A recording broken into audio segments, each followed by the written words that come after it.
Welcome back to Mudwalkers. My name is Chris. This is episode 3 of the series. Let's jump right in.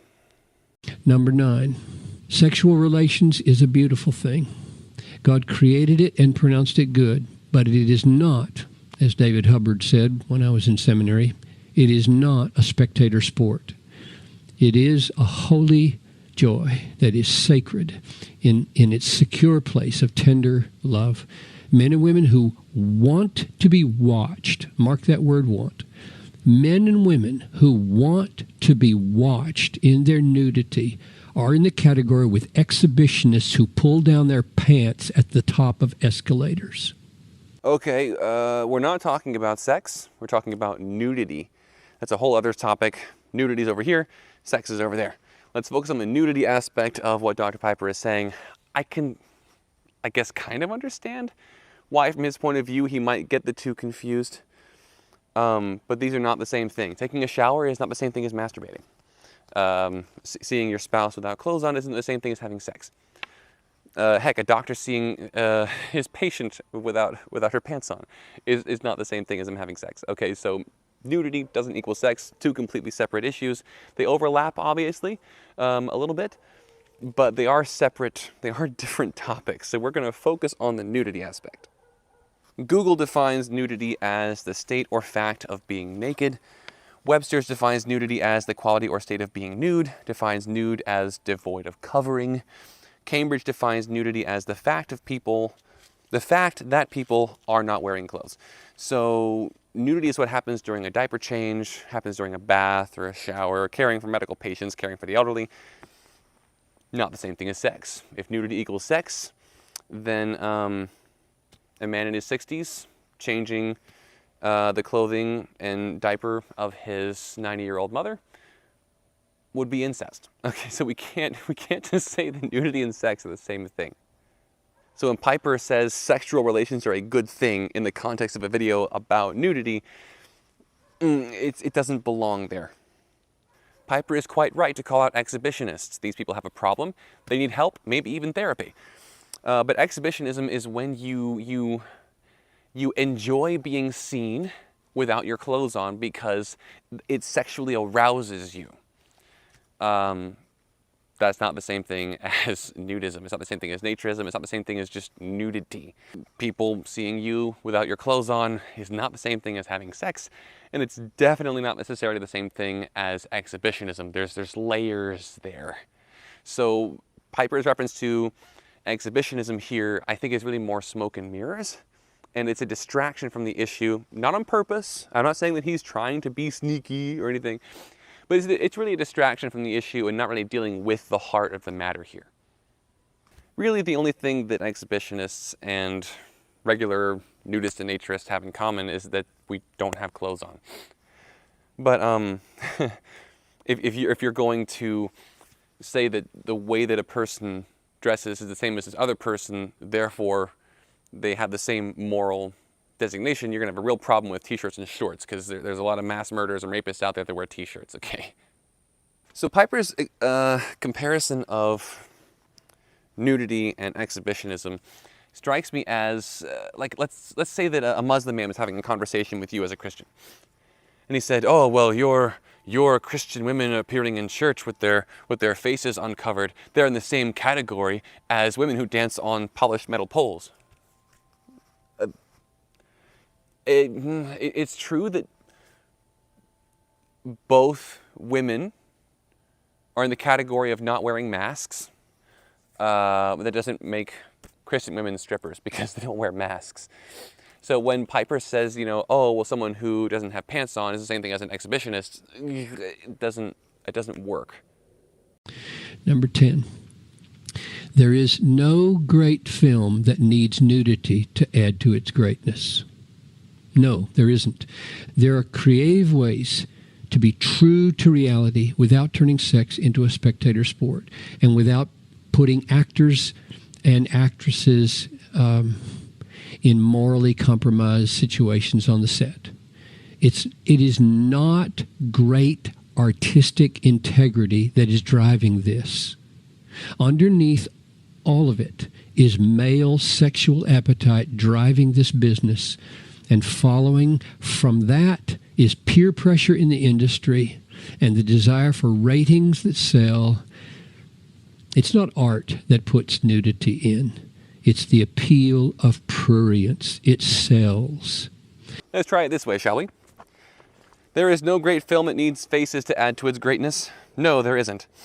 There are creative ways to be true to reality without removing women's burqas and therefore putting everyone on set into a morally compromised situation.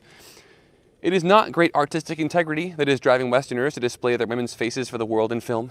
Underneath all of it is male sexual appetite, peer pressure, and ratings. It's not art that puts women's faces in. It's the appeal of pruriency. Do you see how that doesn't work? How that doesn't... It's just an empty accusation is what it is. It's an assignment, it's an assigning of motive. The fact is, people don't want to see people's faces in film because they're turned on by faces, in most cases. It's because faces are just what people look like. And you kind of need faces for movies to be relatable in a culture where people don't wear masks. And so I think that having film scenes where people look human, i.e. they don't have clothes on, is a very natural part of filmmaking, especially for someone who only wears clothes some of the time. But I'll actually challenge Piper's claim directly. There are films where the lack of clothing is actually essential to the film. One of my all-time favorite movies, okay, we're not going to get into it. I love movies. One of my all-time favorite movies, Quigley Down Under. If you want to give your young boys a movie to get their testosterone pumping, the masculinity surging, Quigley Down Under. Now, Quigley Down Under, you can pronounce it Down Under, because he goes to Australia, and there he meets some Aboriginal people, some Aborigines, or whatever they're going by nowadays. I can't keep up with all of the political correctness terminology, but Aborigines. And so he goes and meets with these people, and the women don't know what shirts are. Okay, their culture didn't until Europeans showed up. They know what shirts are now, but the women aren't wearing any shirts. So in the movie, there's a bunch of just femaleness on screen. But the breasts are never sexualized. They're never made into an object. There's never any like close-ups of it. It's just shots of women looking like women. It's never made an issue in the film. But in order to accurately represent their culture on screen, it had to be done this way. And actually just being frank about it and never calling attention to the breasts themselves actually really, really made the film feel natural and not forced. It was never made into a joke or a sexual thing. I think that the bareness of the breasts is actually essential to the film itself. We also have Medicine Man with Sean Connery, where Sean Connery plays a doctor who's living in the Amazon. And in order to accurately represent the people that he's living amongst, the people there basically don't wear clothes. Now, they're wearing some kind of like little diaper loin thing for the film. But the rest of the clothing isn't there. And so obviously there's a lot of, again, femaleness on screen. But again, it's never made into an issue. It's never sexualized. So in order to accurately represent their culture, I think, again, the nudity was kind of essential. I mean, that's just what Amazonian people look like. And then we have my second favorite movie of all time, James Cameron's 2009 film, Avatar. And in this film, we have another indigenous people, although a fictional one, called the Na'vi. And they wear almost no clothing at all. They only wear loincloths, although the women wear very large necklaces. And so I honestly think that the necklaces, for sure, are purely an accommodation of American culture. Because they're not really wearing shirts, they're just necklaces. They're not even bikini tops or anything. It's just like leaves hanging from a string that happen to cover just the right spots for the camera. Always, almost always. It's hilarious. But the loincloths, I think, actually might also be an accommodation of American culture. But the relatively scant clothing of the Na'vi is actually essential to their symbolic representation in the film. There is an ancient Hebrew practice called shinun. And in shinun, you consume a given thing over and over and over and over and over again in terms of like a song or a story or a written text. You consume it over and over and over again and seeking a deeper meaning. So at one point, I actually started watching the Avatar film at least once a day for like several months. I did this. At least once a day, I would watch the Avatar film, or at least listen to it. Like if I was at work or something, I would listen to it. And I discovered quite a bit about this film. Among those things is that the very bodies of the Na'vi themselves have deep symbolism attached to them. And one of the symbols there is, in fact, their scant clothing, because it shows their harmony with nature. They're not, you know, curling up and shriveling away from nature, trying to be shielded from everything, but rather they are out and they are embracing, they are one with nature. So these are 3 examples off the top of my head when I was scripting that came to me with films where the exposure of the people in the film was actually essential to the story. And I think that these are good examples. If you know more examples, by all means, let me know in the comments down below. There's also Blue Lagoon, although there's some questionable aspects of that film for some people. But yeah, those are my films. Of course, objectification is bad. There are movies that use the body as a tool for objectifying women. And I think that that's toxic and abusive behavior, and it shouldn't be done.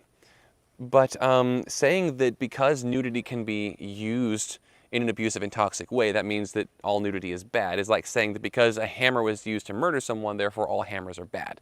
No, a hammer is a tool. It's a good thing, but it has bad uses. Let's talk about Patreon. These guys are my patrons. They're making my channel happen. They're keeping my work sustainable. Everybody on Patreon, thank you. If you'd like to support what I do financially, you can go over to patreon.com, the link here on screen or in the description down below. Making videos is not always easy, folks. Okay, you can go over to Patreon. There are lots of great benefits over there. Depending on your level of support, you get access to different ones, including our monthly Zoom Hangout. All of the levels of support get early access to my mainline videos like this one. You also get access at other levels to things like, at certain levels, to things like my written content. I have naturist fiction up on my Patreon page now. But I also have cooking videos, travel vlogs, behind the scenes movie content, because I have been in several naturist movies this past year. Exciting stuff. But I think my personal favorite is the Zoom Hangout, because I get to meet such fantastic people over there on Patreon at Zoom. So with that, let's get back into the video. Number 11, Christians do not watch nudity with a view to maximizing holiness. That's not what keeps them coming back to the shows. They know deep down that these TV shows or these movies are shot through with the commendation and exaltation of attitudes and actions that are utterly out of step with the death to self and with exaltation of Christ. No, what keeps those Christians coming back is the fear that if they took Christ at his word and made holiness as serious as I'm saying it is, they would have to stop seeing so many TV shows and so many movies. They would be viewed as freakish. And that today is the worst evil of all. To be seen as freakish is a much greater evil than to be unholy. I don't have many friends outside of church. Well, I don't have many friends in general. But here locally, at least, my view of the body and stuff, my view of modesty, so-called, makes me the freak. So the reason why I'm okay with seeing nudity in films and such isn't because I don't want to be the freak. In fact, I am the freak because of my view on these things. So that argument doesn't really speak to me. What can I say? I'm a rebel. And while it's true of many of Piper's points throughout his video, with this one it really stood out to me in particular, that he doesn't seem to have ever had a serious conversation about this issue with a Christian naturist or some similar person. And that leaves him painting with a really, really broad brush here. But I think he is just speaking from ignorance. I don't think he's being mean-spirited or manipulative, or I don't think he's lying or anything. I think he just doesn't know. Which is why I'm making videos like this one, so that people will know. Last one. There is one biblical guideline that makes life very simple. Romans 14:23. Whoever has doubts is condemned if he eats, because the eating is not from faith. Whatever does not proceed from faith is sin. My paraphrase, if you doubt, don't. That would alter the viewing habits of millions, and oh, how sweetly they would sleep with their conscience. I find it fascinating that he quotes from Romans 14 here, because it's a very, very good passage in favor of my view. Verse 23 in particular is an interesting choice, because that verse clearly places the blame on the weaker brother, the one who wrongly thinks that X is immoral and then does X anyway, against his own conscience. This section of Romans 14 is all about those who are excessively legalistic. They shouldn't be forced to do things that run counter to their own consciences. But they're wrong. Paul is very clear that they're wrong in thinking that these unforbidden matters are actually sin. But you still shouldn't force them to do those things, because if they think that they're sins, then from their point of view, they are sinning when they do those things, then it will be held against them as sin. And so therefore you, leading them into sin for them, are also sinning. So Romans 14 is all about how you're wrong to think that this thing is immoral. But Paul says that the one who has faith, the one who, in other words, is fully convinced, the one who has conviction, the one who has full belief-based belief, well-based belief, is not condemned if he eats. But the one who has doubts is condemned if he eats. The one who is overly legalistic, who has doubts, is condemned if he eats. I'm not in doubt. I'm the stronger brother. I have a firm view of this. The Bible doesn't forbid it. The Bible doesn't forbid eating meat. But if someone I know thinks that eating meat is a sin, I'm not going to take him by the hand and try to feed him a steak. No. I should allow him to live with his conscience between him and God. That's what Romans 14 is all about. But I'm going to eat meat. Dr. Piper, I'm not going to try to get you to take off your pants in public. But I'm also not going to let you stop me from taking my pants off in social settings, because it's not forbidden. I'm sure. I'm the one who has faith here. The one who has doubts is condemned if he eats. I don't have doubts. And it's not forbidden, so I'm going to go on and do it. So I say it again. Join me in the pursuit of the kind of purity that sees God and knows the fullness of joy in his presence and the everlasting pleasure at his right hand. This bit at the end is, again, poetic, but ultimately empty. His call at the end here is explicitly a mandate to not allow your own body to be seen or to look at other people's bodies or even see other people's bodies. But he hasn't produced even a single verse of Scripture to back up that kind of mandate. So while I completely agree that we ought to be pursuing holiness with every fiber of our being, that doesn't include avoiding the sight of the image of God, avoiding the sight of the human body. Dr. Piper, I am pursuing holiness. I'm pursuing holiness by embracing the goodness of God's creation according to his word and his calling in my life. I'm pursuing holiness by engaging in nudism. I don't think Dr. Piper would agree or understand that, but it's true. Overall here, we come back to my initial warning about beautiful words. Beautiful words are good. But in Piper's case, in his video here, he has taken this sea of beautiful words to hide a chasm, a lack of biblical support. It's all being shrouded with beauty. And never underneath that beauty is it questioned, is this actually biblical? Is there actually biblical support for this? There isn't. So again, please, no matter how beautiful something sounds, always test it by Scripture. Always go straight back to our hard and fast, most reliable source of written truth on this planet, which is the Bible. Always go back to that, no matter how good it sounds from the speaker's mouth. Always take it back to Scripture. And here, John Piper has gone way beyond the bounds of Scripture. He has imposed his doctrines into Scripture, which is eisegesis. He's imposing that on the rest of us as a moral mandate, despite the fact that it's not actually mandated in the Bible, which is a violation of Romans chapter 14. So overall, I think Dr. Piper's video here is not great. Love him, care about him. Like I said, I'm not a Calvinist. I disagree. I have serious disagreements with him there. He's a determinist, and I'm not.